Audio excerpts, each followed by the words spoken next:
Hi, everybody. This is Saad. I've been in the public arena for many years, and I faced all sorts of, haters and all kinds of miscreants and cretins.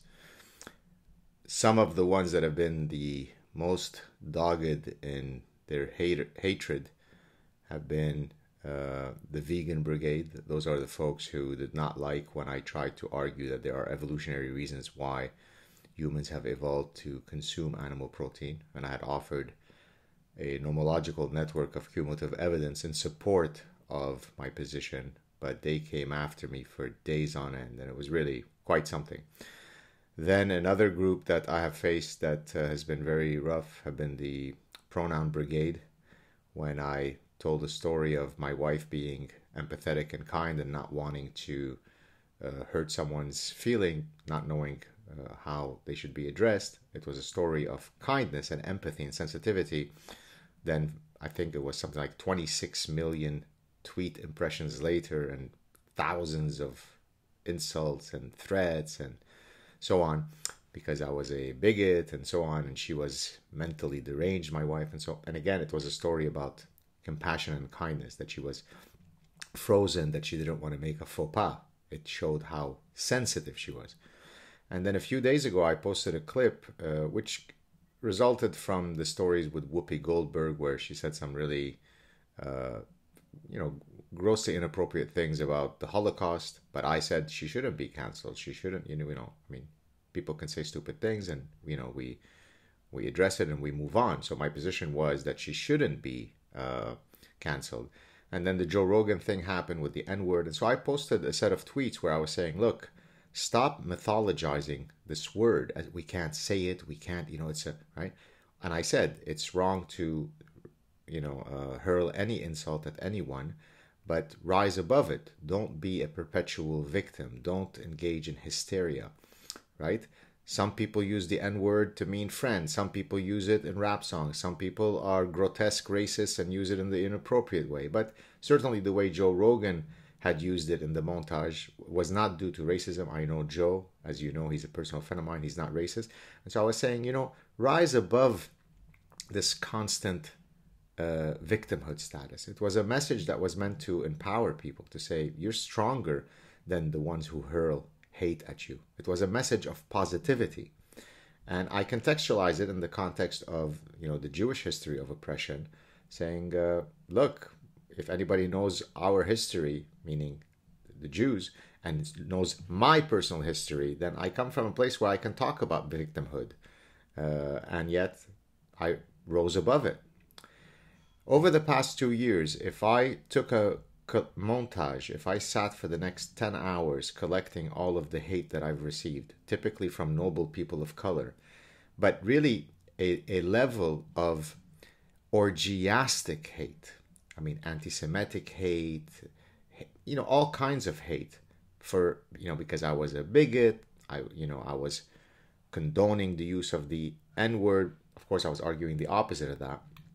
You just couldn't believe it. And then being who I am, being the honey badger that I am, instead of saying it's a complete waste of time to engage these people, I oftentimes get sucked in. And for 2 days, I tried to engage several people. And it was just, if you saw the way they were interacting with me, if any person did that 1 millionth of that to them, then they would be canceled and they would be, put on trial in front of the public to be flogged for being racist. But they can hurl this insult at me. People who are 20 years old, I'm old enough to be their father, but that's okay because they're victims. And so, anyways, it was it was soul crushing, not in the sense that I care about what they say. That's the least of my problems, because it really represents the zeitgeist. It represents what happens when a society is organized along the highest calculus being, the victimhood currency. I win because I'm a bigger victim. And so I thought about it for a bit, and at the end of the 2 days of astounding interactions I've had with people, really a level of hate that's difficult to comprehend. I mean, really vile stuff like KKK stuff, but being directed at me from noble people of color, so it can't be racist or bigoted or anti-Semitic because they, That's what it is. That's the currency. So I put out a set of tweets just now to kind of conclude this story and move on. I just had a dinner with my beautiful family. Just exercised a bit. Going to go back to exercise. But I thought that if any of you don't follow me on social media, it might be worthwhile for me to read it here for you. Because I truly think that if you listen to this message and truly internalize it, hopefully we can defeat some of these idea pathogens. Here we go. I understand why endless people have been hurling astounding hate at me for 2 days. If you contextualize their victimhood status against other stories of oppression, it is an attack on their monopolistic narrative as the sole victims throughout human history, right? That's what Munchausen is, right? I'm a victim. I'm a victim. You can't steal my victimhood. If you infringe on my victimhood, then I lose that power. So shut up, bigot. Shut up, Jew.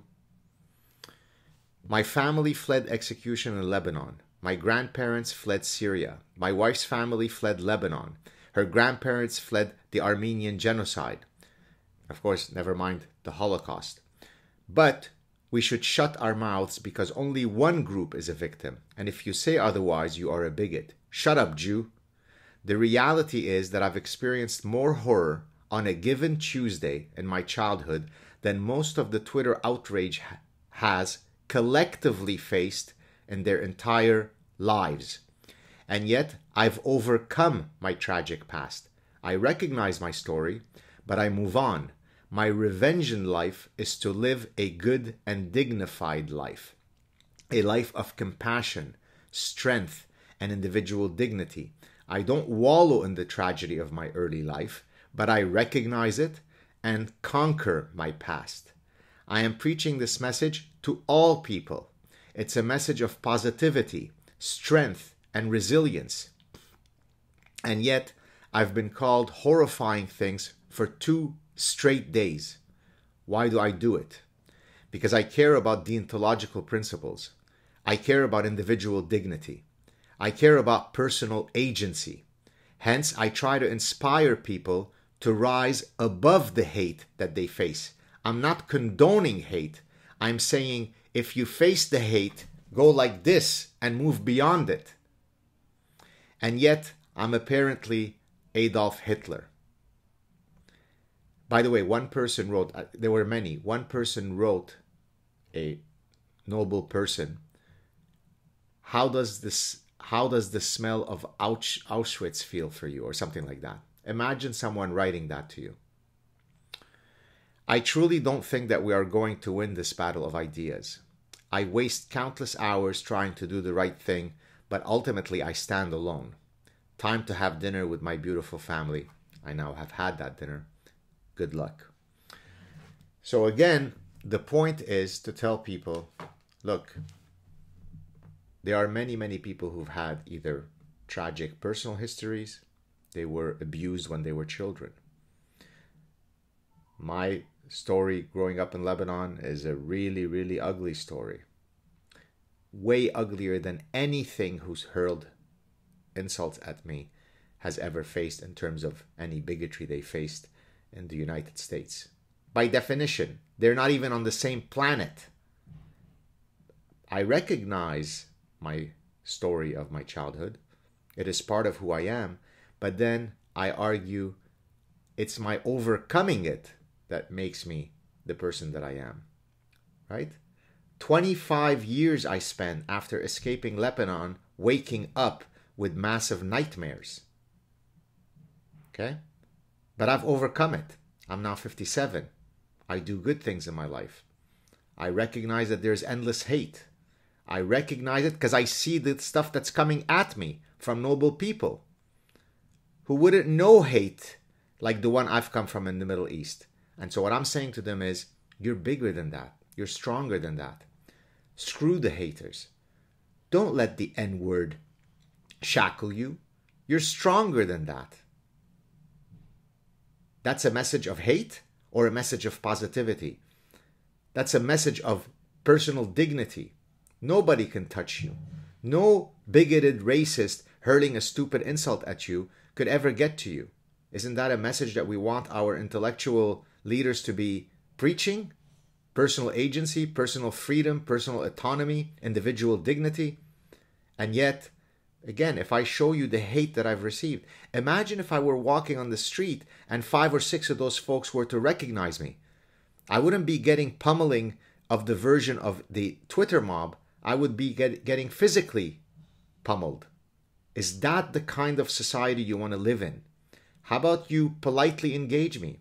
Say, hey, Professor Saad, here are my thoughts. What are yours? And then I might think about it and then return to you. But no, cancel him, cancel him. Twitter, why aren't you blocking him? Why aren't you eradicating him? Cancel him. Jew, how does Auschwitz smell? This is the discourse that we face. Now, I escaped that 45 years ago in Lebanon. To see it now normalized in the West on Twitter, where people don't even hide that stuff. And what has empowered them to be this hateful is because they've been taught, you're a victim, therefore you can't do wrong. You are on a superior moral plane. All others, if they don't share your skin, you could never be as strong a victim as you. Well, guess what? I am a bigger victim than you.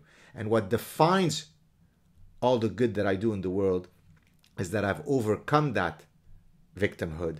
And I'm here to tell you, you don't have to wallow in that. Be dignified, walk tall, stand strong, and let the haters wallow in their hate. My goodness. And now I've got to get ready for another busy day tomorrow.